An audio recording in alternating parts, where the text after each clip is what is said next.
बिस्मिल्लाहिर्रहमानिर्रहीम। ख़वातीन नापाकी की हालत में यानी हैज़ की हालत में क्या क्या काम कर सकती हैं और क्या क्या नहीं कर सकती।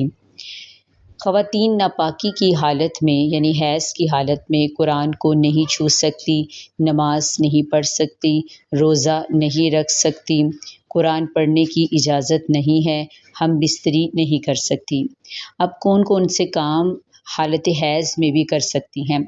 हालत हैज़ में कलमा तैयबा पढ़ सकती हैं, दरूद तंजीना पढ़ सकती हैं, ज़िक्र कर सकती हैं, सुबहान अल्लाह, अल्हम्दुलिल्लाह, अल्लाहु अकबर का ज़िक्र कर सकती हैं, दरूद पाक पढ़ सकती हैं, जाए नमाज पर बैठकर भी ज़िक्र कर सकती हैं, तस्बीह कर सकती हैं।